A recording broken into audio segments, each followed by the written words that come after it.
Word to. It's not click it twice. All right. Cool. All right. My name is Chris Reynolds. Nice to meet you all. Thank you all for having me here tonight. I work for a company called Rancher Government.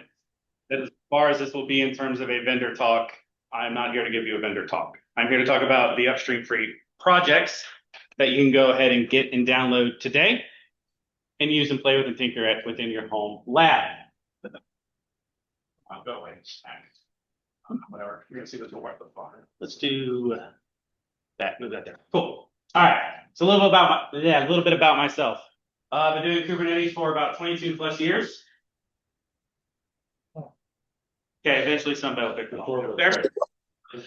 Like I said, I work for Rancher Government. Kubernetes has not been around for 22 years. Yeah. Usually somebody's gonna be like, I call them. You just made all of us feel old and then realize yes. not actually. Right. I started Kubernetes around 2015 when I was at Red Hat in public sector.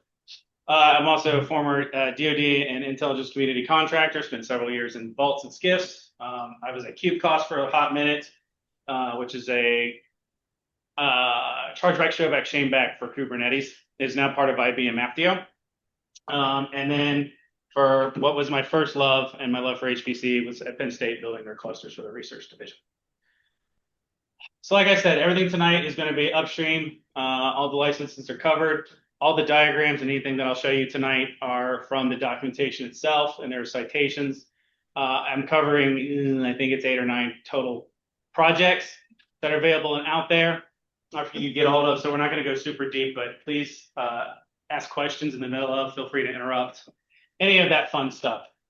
So looking at the stack itself, following what is a kind of a CNCF model. SUSE is the parent company that I work for. They are the predominant upstream contributors. SUSE, they've been around for quite a while.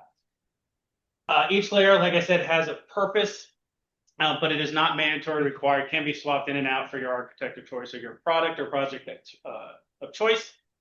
So starting at the very, very bottom, there are, we typically like immutable OSs, aka read-only OSs. So you've got OpenSUSE Micro OS, or also known as SLE Micro. Then there is SUSE Linux itself, which is just a standard enterprise Linux distribution. That has the foundation, the basis for a few of the projects and products that are coming up. We'll talk about, as some of them are a combination of the projects that are up here on the screen. The next layer up is the Kubernetes distribution. Everybody knows probably K3s. That is the fun little, you can run it on a Raspberry Pi. It's around 70 megs, statically compiled. Doesn't have etcd, doesn't have the cloud side of it, but it can run on a Raspberry Pi. Then RK2 is a free and open source distribution for Kubernetes that is very closely aligned to Vanilla Kube, aka upstream Kubernetes. That was actually born out of a little project called Platform One for the U.S. Air Force several years ago. The company I work for won that contract, created the product known as RK2, gave it to SUSE, who in turn pushed it upstream, and that is what you can go and get free and out there today. It is part of what you would make up as a STIG and FIPS component for that. On the distributed storage side of the house, Longhorn is a CSI container storage interface provider. So it deploys as a Kubernetes workload, and it takes whatever's on the physical node itself, so whatever BLK or LSBLK shows, we'll take that, provide it up across the entire cluster in an RWX fashion. So you maintain your 3 copies of your data if you go with the default settings. Next, on the virtualization side of it, which I could argue is not really supposed to be at the top, but more at the bottom, is Harvester, and then everybody probably knows Kubert. Harvester is a collection of the projects that appear, and when we get to the Harvester slide, I'll explain it a little more. But it is a type 1 hyperconverged or non-hyperconverged, depending on how you set it up, hypervisor. It uses Kubernetes for scheduling. What we're probably everyone's most familiar with is a project called Rancher Manager. That is your single pane of glass for Kubernetes, whether it be on-prem or the managed one. So EKS, AKS, GKE, OKE for Oracle. That gives you that single pane of glass, the RBAC controls, the API endpoints that sits in front of all those services to leverage them, including what you have on-prem. Container security, that is called NeuVector. It's a zero trust container security product. Policy, which is probably my weakest area because I just stay away from it as far as possible. There's Kubewarden. We got Fleet, which is on the CD side of CI/CD, so it is not a full CI/CD solution like Argo would be, but it is mostly for what we call creating downstream clusters, aka when you tell Rancher to go build me something over there on those servers. And then everything above that is your workloads and where they would sit. So at the end of the day, it is all infrastructure plumbing is what makes this all up. So kind of getting into what is for each of those, we're going to have like a slide or two. That's all we're going to go into. If you have questions, we can dig in. Not a problem. Trying to not be here for 3 or 4 hours doing a 400 level on every product because nobody wants that. That's between us and Bureau Clock. So OpenSUSE or micro OS, that is the read-only immutable OS. Who here is familiar with those terms? Okay. So what does that mean? That means typically you have a configuration file that upon boot, the OS configures itself from that and puts the node, the server, into a read-only state. That means changes are not persistent across reboots. So ISOs are starting to kind of understand this concept and adopt it. So it's becoming more popular on top of that, you have the snapshotting capability. So you have the ability to roll back. If you are doing an install prior to your reboot, you can roll back if there's any breaking changes on that. It is a very transactional update flow versus kind of your traditional let me install RPMs that overwrites, the previous and kind of goes from there. And you got a little bit of dynamic linking sprinkled in. So at the end of the day, for Open or micro OS or OpenSUSE, it is ButterFS by default. It creates a new snapshot. It applies the update via Chroot.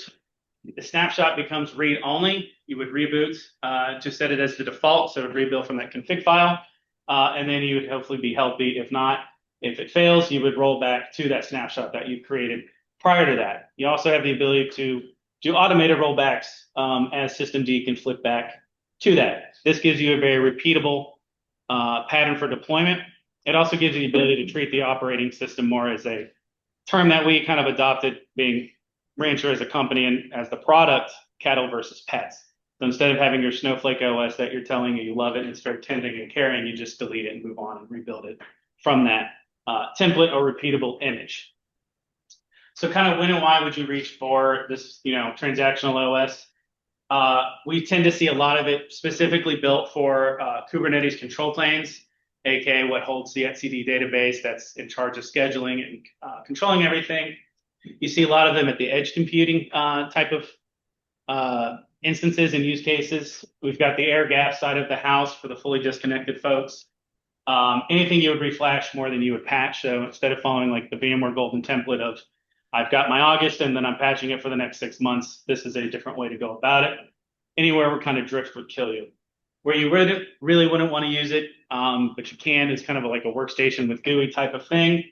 Any servers that are what we'd call legacy or long-lived, that it's running in the corner, it's blinking, it has a post-it note saying, please, for the love of God, do not turn this off. We don't know why, if we turned it off, what happens, but something bad will go. So those are kind of why we don't, and kind of where it sits in terms of there are other operating systems out there that offer the same type of thing. You got Fedora CoreOS and Flatcar, you've got Talos and BottleRocket.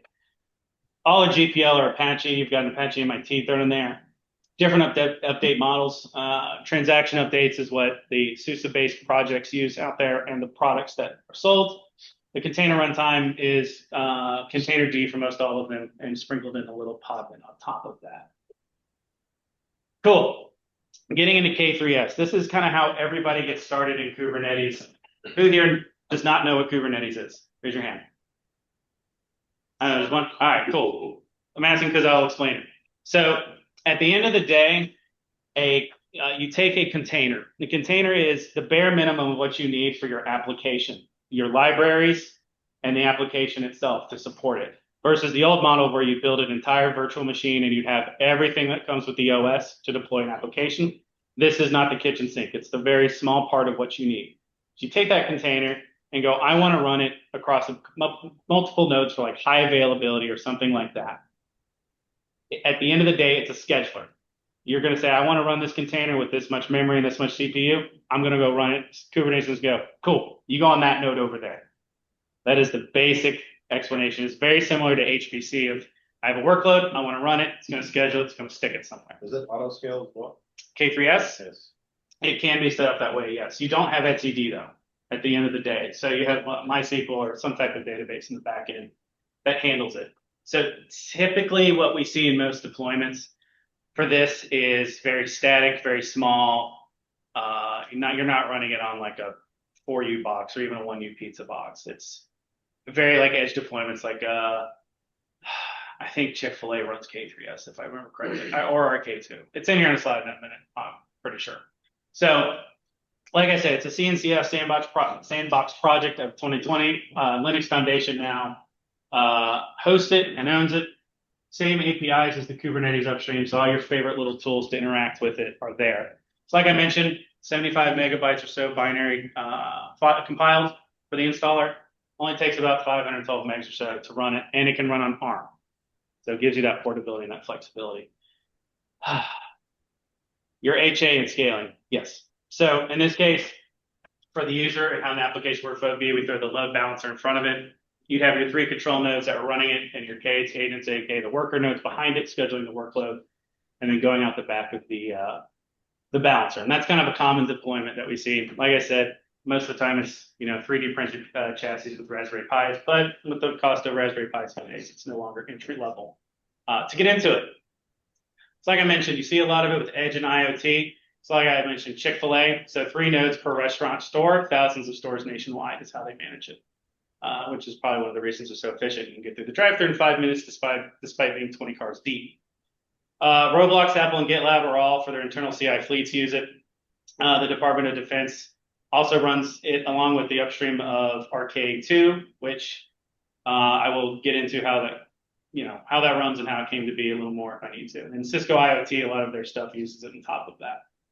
So you also see it in a lot of embedded in place. So sometimes when you're buying a storage device from a vendor, underneath the covers, it's running either K3S or RK2. So moving into the RK2, this is the kind of the fully featured grown-ups, essentially is what we call it. It's built on the K3S engine, but it has everything that's bolted on that the CNCF says is Kubernetes at the end of the day. So you have your full cloud API endpoints, you have your etcd database, all those fun things. It runs container D as its runtime, so that is essentially a system D process within Linux that is interacting with the Linux C groups and the Linux networking to do all the fancy things that is required. As Kubernetes networking is something you want to go bang your head against the wall if you want to try to understand. It's very painful. So by default, you typically have more than one container network interface for the backend to deploy it with. There's 4 major ones that are out there. So it gives you this flexibility to kind of choose your own adventure. And if you want more SDN-like capabilities in your networking, or if you want just kind of standard good old-fashioned, give me an IP and go from there. In the vendor-supported versions of these, you have your FIPS 140 capabilities and your STIGs that are required for those deployments on the federal government side. You get your CIS benchmarks by default, SE Linux, no Docker is required, so you don't get all the Docker vulnerabilities that are there, and no sockets that are along with it. It is very air-gap friendly, and it is the same upstream as the Kubernetes API. So there are no, what I would call a proprietary API endpoint that is a vendor specific, so no vendor lock-in. It gives you that ability to float back and forth if you want, buy it for 1 year, don't buy it for not renew. You have that flexibility out there. Very similar architecture compared to K3S, just a few additional things. Like I said, you've got your etcd database, which you need 3 nodes to maintain quorum so you don't go into split brain. It does all this kind of synchronization of where everything's going, how everything is running. You've got your cloud side of the house, your cloud controllers, and your CAPI endpoints, so your cloud API endpoints to interact with for your applications and those deployments. At the end of the day, all this is doing is so you can run your WordPress in HA mode, right? Your very, very old, very vulnerable WordPress. Can you do 2 nodes on a witness, or does it have to be 3? You can do 2 nodes with the witness node, and even on the harvester side, you can do 2 nodes with the witness node. We have seen that in the field. Typically for these, for your ingresses also, you'll see Nginx or Trafic. We know Nginx is being deprecated by what is the maintainer of F5. So Trafic is now the default mostly for RK2 deployments. A lot of enterprises will leverage an actual F5 enterprise device. When you say Nginx being deprecated, do you mean the whole platform or just the ingress for it? I believe just the ingress Okay. is being done. Sorry. That's right. Yes. It's a cast. Yes, my apologies. The ingress only is being retired at the next few weeks. No, not few weeks, few years. Most major vendors are going to support it for about 2 more years. So Nginx can't die, they look out there and that's all. They really, I know, they really do. But I will say the migration to Trafic is pretty. I don't know if Trafic or Traffic is how you pronounce it. I've even like I've heard Traffic. I've even talked with their CEO and I still don't know. So half the time I say traffic. I say Trafic is my default. But I have seen, and I've my own home labs, that conversion's not very painful. I use it and it's a Yeah, great product. it works It's kinda great. slow, but Yeah, great. it's not too bad. But you're right, it is a little slow. The biggest thing is for RK2, for the security conscious, I'll compile with Go and then the boring crypto libraries. Your fifth enablement. Question there? Or feedback? Feedback. Cool. RK2. So like I had mentioned, this was initially created from US Platform One. They put an RFP out saying, hey, we need a secure Kubernetes distribution. At the time, what is the company that I work for, Rancher Federal, won the contract. It was still a startup out of Silicon Valley. It was like 5 or 6 employees in the federal division. Went, oh shit, we have to now hire a bunch of people because we have to build a product that we didn't expect to win. So we did it. They went and hired a bunch of people. They created it. They gave it back to SUSE and the CNCF as a project out there. But by default, that means you get FIPS 140. Enabling the profiles for SE Linux, for stigging all of that is 1 line by default. And air gap support, which we got a little kind of community tool coming up that'll kind of explain how we put air gapping first. What everybody actually knows this as is Rancher. Like I said, this is the pretty UI API for RBAC and all those things for on-prem Kubernetes, whether it be RK2 or vanilla Kubernetes, or even the managed Kubernetes. So your EKS, AKS, and GKE. ECS is not real Kubernetes, just so you know. Anyway, so it can support thousands of downstream clusters. I know the largest is CVS with 10,000 downstream clusters. When I mean downstream clusters, I mean clusters that it is managing. That's not number of nodes. That's just number of individual clusters. Those clusters can be hundreds of nodes. Right now, the upper bounds limits that we have found is about 10,000 with the project or product. So by default, it deploys as a Helm workload. So it is just a Kubernetes Helm chart at the end of the day to send it out there into the world. The beauty of it is the way that it's set up. That HTTP over WebSocket tunneler in the middle to any of your RK2 on-prem, K3S at the edge, whatever, that can be severed. The clusters will still keep functioning. Once they come back online and that connection comes back up, they will report their data back and send it back up. You just lose like management functionality, but the clusters will continue to serve their data. In addition to that, in an HA configuration for Rancher, you can do 0 downtime upgrades. So it will reschedule and move all the workloads to keep everything going and it's a couple hours, maybe 2 hours per cluster. There are some individuals in this room, if you want to hear about how it works within the actual enterprise level, we can point you in the direction so you don't have to hear it from the vendor. So what it actually gives you without paying anyone. So it is not any of these projects are not feature gated or feature limited. It is exactly the same as if you went for a paid option from a vendor. So single pane UI is there. You get the full app catalog, which is typically full of like partner charts. So like Harbor registries, Argo, CI/CD, all of those fun things are there on top of that. Full logging is there. So Prometheus and Grafana, you can go into the OTel side of things with Loki. You've got Splunk and CloudWatch and S3 are also built in. Like I mentioned, CIS scanning and Stig scanning are there, though it is not an enforcement and corrective. It is just a scanning tool with that. That is using the compliance operator at the end of the day. One feature that you really get with Rancher, and if you're in this world of stigging, you need to have RBAC. There's, I think, 10 to 15 different auth providers that are supported behind it. And then you can Benihana everything up to the user itself based upon groups and all those fun come with federated logins. Built-in Rancher backups, obviously, on that to shove it to S3 or any PVC offsite for that, so you can restore if things go down or go by. And then Fleet, which I mentioned, is the CD side of things, which I think there is a slide a little later on. We'll get to it. Longhorn. Longhorn is a container storage interface storage provider. CSI is a standardized format for vendors to offer an entryway into, say, their storage products to provide storage. So like NetApp, Trident, EMC, Isilon. IBM has one for their GPFS products.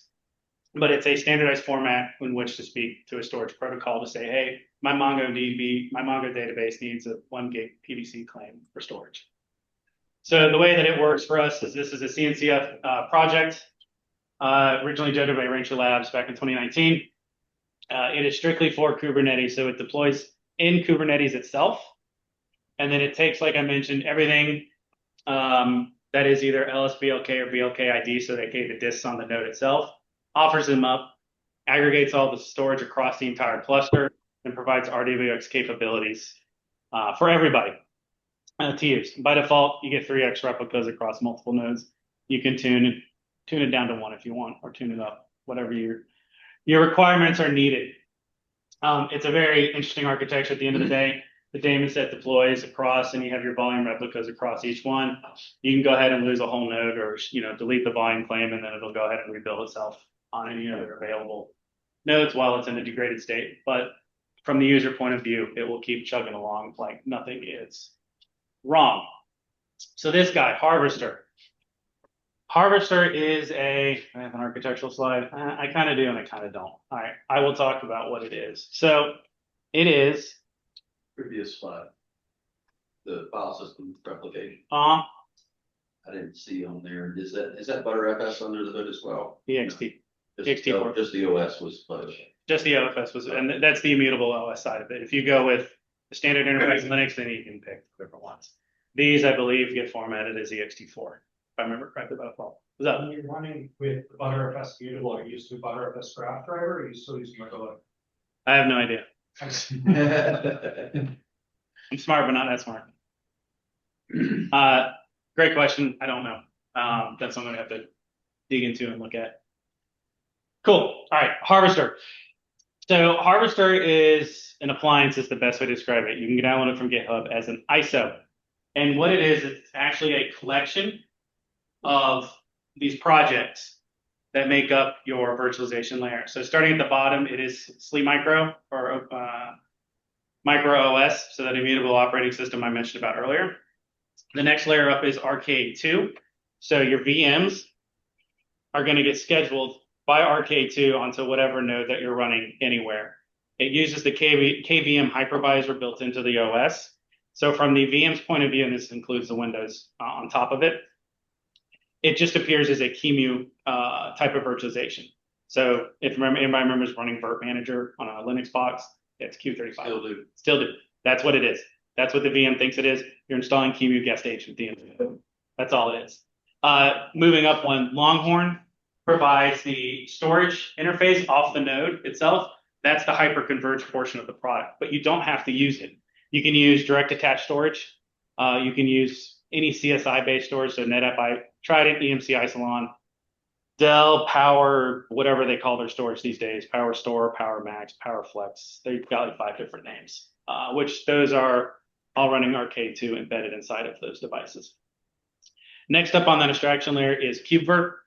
Kubevirt is the API abstraction layer for Kubernetes virtual machines. So that's how you interact with it at the end of the day if you're doing it from the CLI, not from the UI itself. The UI for Harvester is a single user super admin interface. You can deploy Rancher and hook Harvester into Rancher to give you the full RBAC capabilities and manage multiple clusters.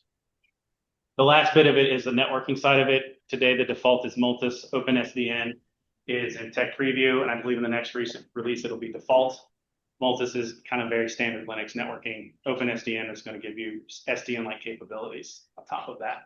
So it is a TUI-based installer. So you pull the ISO, you boot off the ISO however you want, and it's 5 to 10 questions.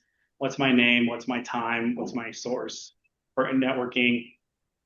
What's my IP address? What's my VIP, which is the web interface IP address? Just some very simple questions. What's my password? Stuff like that. So at the end of the day, like I said, this is the architectural diagram. It is not hardware dependent or picky. It is not opinionated. You can run it on 10-year-old Cisco UCS. It sucks, it's slow, but it will work. So anything you've got sitting on a surplus rack or a desktop will even work. My cluster is Forms, so Intel NUCs. I think the bare minimum requirements are 12 cores, 32 gigs of RAM, and 500 gigs of storage. It's like the bare minimum. The OS, the DVD installer is 7, 8, or 9 gigs, somewhere around there. So it's pretty small and lightweight at the end of the day. And like I said, you answer all the questions and it goes and deploys everything. In about 30 to 45 minutes, you have the entire node up for the virtualization layer. You can bring importations in from VMware through offline. You point it to your VMware vCenter, give it credentials, say I want to move this guy here to here. It shuts it down. It uses the Linux guestfs tools to do the OVA VMDK conversion to what is a QCOW,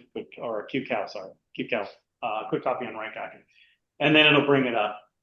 Networking, we typically see, you can do it on a single networking with 1 gig. It'll be very painful. We typically recommend 3, break out VM tenant traffic, management traffic, and storage. But it gives you that flexibility of if you want one, you can do it. GPUs are supported. vGPU is passed through supported also on top of that.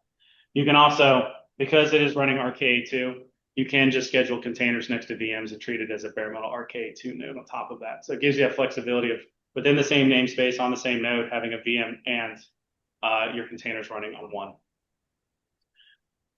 At the end of the day, because it is Kubernetes, you can use the same Kubernetes type spec to deploy a container. Is also the same that you would to deploy a virtual machine itself. It's just a different kind of pod versus a virtual machine. Slightly different metadata, but it's still the same spec, template, domain, CPU, memory. Obviously no port requirements, as it would be getting networking off of your network, either statically or DHCP at the end of the day. All right, NeuVector. NeuVector is a zero trust container security product for Kubernetes, either on-prem, OpenShift, RK2, Vanilla Kube, or any of the managed Kubernetes that are out there. It deploys as a Kubernetes workload, and essentially it has a couple different functions. There's the I make the ISO happy function, which is like CVE scanning of what's running in the cluster and your registries. Then there's the break production mode, as I like to call it. So the way that it works is you can have your workload. The way that it works, it deploys a couple daemon sets at the end of the day. So a bunch of containers go run on your nodes. It hooks into the kernel sockets themselves. It runs at the kernel layer. It opens a bunch of sockets listening for things. So the most basic explanation is it's performing a bunch of man in the middle. So we can grab all layers 3 through 7, east and west traffic between nodes, interpod communications on top of that. Basically, Sentinel one. Kind of, but doesn't break as many things unless you specifically write it to. Because at the end of the day, it's not making decisions to stop communication or traffic. It has 3 modes. It has just, I'm going to hang out here and just learn what all your workloads are doing and just give you a pretty UI to visualize it. Like this container is running these processes on these ports. The network traffic is going here and it's going there. Then you can turn it to what I call break production mode of you only have allow lists saying, okay, you're only allowed to run user bin nano. You cannot run /nano or /root nano. You can only run it from here. You can only talk to these network endpoints. And that includes in the container or on the node itself. So if you try to do it on the node itself, it will literally kill the parent and the child processes. So if you type nano, if I say I don't want nano running at all, I say /nano, because it's mostly regular expressions at the end of the day. You type nano test, it just returns on the command line prompt killed. It does not let you get any further than that. Same with network traffic. It will just start killing the actual physical connections at the networking layer within Linux. So like I said, it can really break production if you are not, writing your processes right. Then you have the WAFs, the firewalls, which is not a hugely leveraged portion of it because there's typically an enterprise product that does that, like an F5 or some other type of load balancing. It's ugly regex at the end of the day that is streaming and capturing.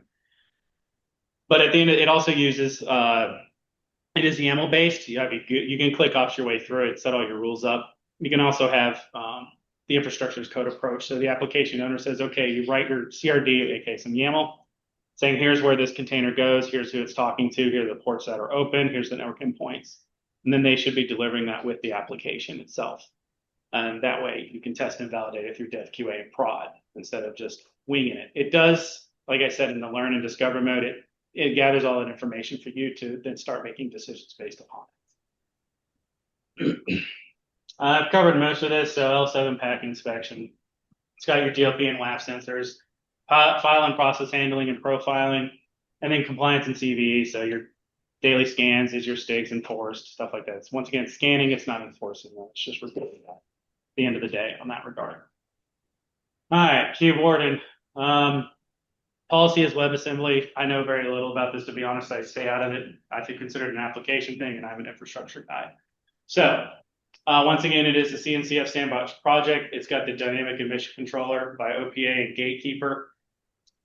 Each policy runs as its own little sandbox, memory safe, language agnostic, no host escape. So it's all self-contained and it's a pretty little box at the end of the day. And it has a built-in policy catalog. So you have your PSA replacements, image signature verifications by cosign and RBAC linters on top of that.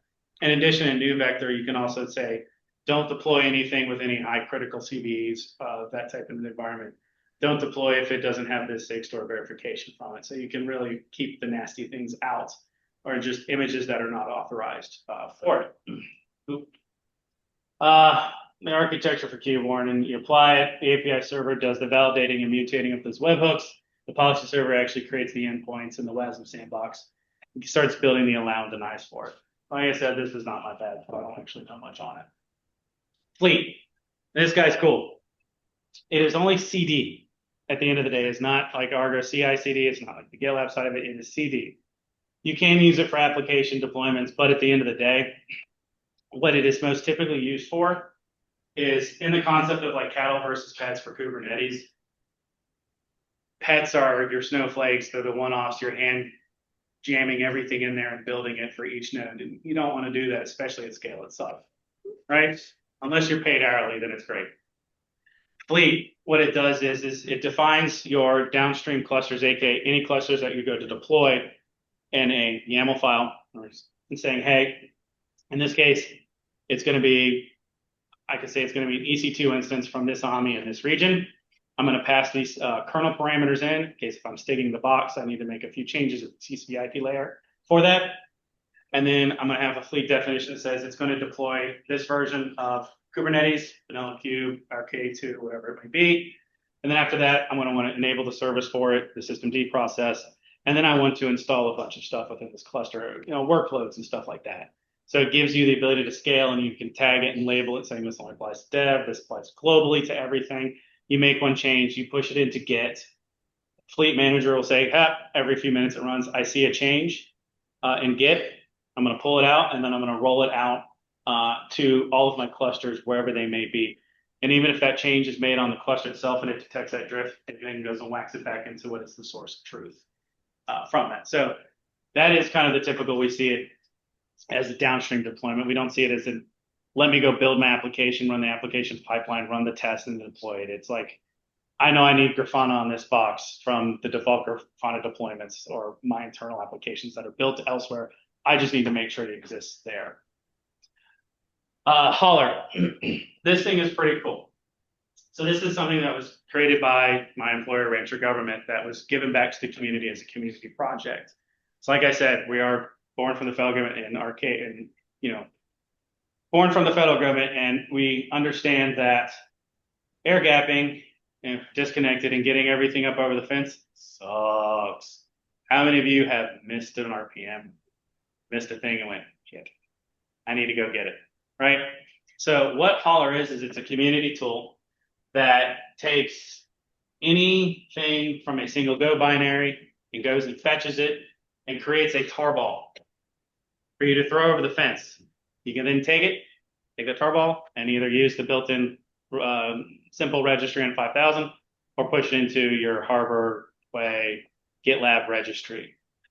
It's declarative at the end of the day. With your manifest, you can bring in your SIG store verifiers, your cosign verification, all of that is a Helm chart. So you can say, hey, I want this version of Rancher, its dependencies, all of that fun things. It will go out to whatever is the default registry or the registry that you specify, sucks that all down, and creates it. So it builds the image, builds your software build materials on top of that with Swift, and then runs the Trivy CVE scans to put it all together, cosine, sign, and test. Then you can push it to the registry and then use Kubewarden to do that verification. So it is something that my employer created and is given back to the community that it works with any of the products, not just specifically the ones that sell, just because we've all been in skiffs and that environment. We know how much it sucks. So at the end of the day, the stack reassembled. Every box has a repo now. So where you can actually go and find everything, where everything sits. Most of these are all on Docker Hub under, Harvester, Rancher, or their associated GitHub projects. You sit at the top. So there's a couple ways to kind of dig into it tonight. You've got your 10-minute. Let me go curl k3s.io. That's also how you deploy RK2. There are also RPMs and different ways to deploy it, but you can have a K3s and RK2 cluster up in about 5 to 10 minutes. It's pretty simple. 30-minute build RK2 on three VMs. Install Longhorn so you have some storage. You can install NeuVector on top of it if you want. Your Saturday morning lab is burn the Harvester ISO to USB, however you want to do that. It's the Valencia etcher. You can technically do nested vert. Not great, but it works. And then go deploy that. You've got some options for your week long. There's a bunch of community channels out there. Slack, Rancher users, slack.com. There's Kubernetes Slack. And then obviously GitHub issues on top of that. So at the end of the day, everything is available publicly here at these sites. And that is the end of my presentation. Including your slot deck? I can put that up. I will send it into a PDF. I will give it to Alex. Just email it to us. We'll distribute it over. I'll give it to him as a PDF and he can figure out what to do with it. Good. That makes it easiest for me. I host them in an S3 bucket, but yeah, then you guys can put it on the site. Because it's a Keynote file. Nobody uses that but me. Yeah. Yeah. That's 45 minutes. Questions, comments, complaints. Like I said, blame Alex at the end of the day for this. I This is strangely incredibly relevant to my job right now. It is, yeah, for a lot of folks. I mean, Kubernetes is everywhere at the end of the day. It's not going away. Yeah. And if you work for HPC, next 1 or 2 generations of your clusters are going to be running Kubernetes. Were you saying that you don't consider EKS real Kubernetes or ECS. ECS is older than Kubernetes. Technically, yes. But a lot of people think it is Kubernetes. No. And you can make the argument that even EKS is not real Kubernetes because like when I'm interviewing folks, I'm like, oh yeah, I do Kubernetes. What do you do? Oh, EKS. Then you don't really know Kubernetes because you've never had to deal with the control plane because that's all obfuscated out by the cloud provider. Well, I mean, that's going to be AKS, GKS. That's all of them. EKS. Yeah, I beat up on EKS. Stuxman uses managed services. Correct. It's great as an easy button. Don't get me wrong. And if things break, it's not your problem, but you don't have to manage anything. For on-prem, you don't have that option. Yeah, I wasn't sure you said Charlie or Kilo in there. So. Oh, yeah, no, Charlie, sorry. Cool. Questions? Time to go drinking? So. Nope, not time to go drinking. Aaron interrupted. Oh, I was gonna say, can Harvester live migrate VMs? Between nodes? Yes. Oh, yeah. Okay. Yeah, and assuming you don't have a crappy like 1 gig switch, it won't, your ping responses won't go up. Yeah, Harvester, it has all the basic features of what is a hypervisor, snapshots, templates, Windows supports, live migration. Because it's Kubernetes, you can apply labels. So if you have GPU nodes, a few GPU nodes, you can do heterogeneous, homogeneous clusters within it. So you can apply those labels and say, well, or if you have a birthright within individuals of saying, well, you bought only 1 node out of 10 of the cluster, then you can apply those labels and their workloads will only run on that because it has namespacing and then your standard Kubernetes label functions. Is there like a repository of like predefined operating systems that you can select from, ISOs, that kind of thing? No, you have to you bring your own images. Not a bunch of masks. Raw, IMG files, and quick copy on writes. So any of those, and obviously the support is going to depend on the physical hardware and the chip that's in the node itself. So any Linux that's worked, I've run into. Most of mine either is Ubuntu or Rocky at the end of the day. And Windows. If you want that. Feels wrong. I have it there for one. It does, so Harvester doesn't do VDI. It has your basic PNC, for the console. There's a very cool company out there called Chasm, KASM. They were started as in the intelligence community for playing. They built the project before they left and started their own company because they were doing threat analysis on tainted payloads and they wanted to sandbox it and keep it contained. So it has the VDI capabilities, but it also has container desktop capabilities. So in your browser, and it's first class citizen and Harvester, you say, cool, I want a Chrome browser, a Firefox browser. It just launches the info session for that container for it, and you have it right there. It does full 4K spanning, cat card authentication, pass through. You can do your traditional VDI on top of that. It's a cool little, it's free, it's open source, and I think there's this, it's free for like 5 users, so home labbing is not a problem. I know their CEO, they're active on Reddit and respond very Do quickly. you see anybody doing anything with like AI agents? In Chasm or in Just in Kubernetes in general? yeah, there's a good amount. There is one large search company that has a classified AI product that runs on K3s. So the majority of those, especially their as a service, they are Kubernetes based. A lot of the time we'll see them as the free upstream version of our K2. And the government side of the things, it's where they leverage our side of the house as a vendor to run their You guys products. put some more proprietary. Do what? You guys put some more proprietary stuff into it, or it's still just a full open source there? I don't want to be vendory. At the end of the day, technically our products are the very same. There's a few changes we make in a few of the products, specifically for like the federal government, because that's all we do. We don't do state and local. We don't do commercial. We push some features for Rancher in terms of turning off default 80. So by default, we require SSL. We added the features for the crypto, for the full chain CA chains. On top of that, in Harvester, we enable FIPS 140-3 by default. We also harden the box to a STIG compliance that'll be out in August from DISA. On top of that, shipping. We also modified Harvester to include the NVIDIA driver toolkit because it's a 1 gig file to download. So we build that into the ISO so the operator. That's mine. Yes. Yeah, whatever they call the driver toolkit. We include it in there so you don't have to go back across the air gap and find it. You just did. Yes. Okay, because they're almost to use Intel about that. Because of the parent company, SUSE is an official partner, it's not a problem. We're a wholly owned subsidiary.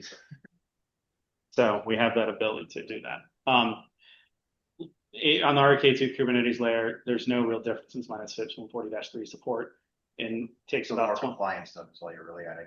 The compliance stuff and how we build and ship them. We include things that you don't get on the free side of the house. So software bill of materials, attestations. We build it in US Gov Cloud. It's also level 3 pipeline. All the things your ISO wants and requires and say you must have when you buy software that some don't do. So we make those requirements as they matter.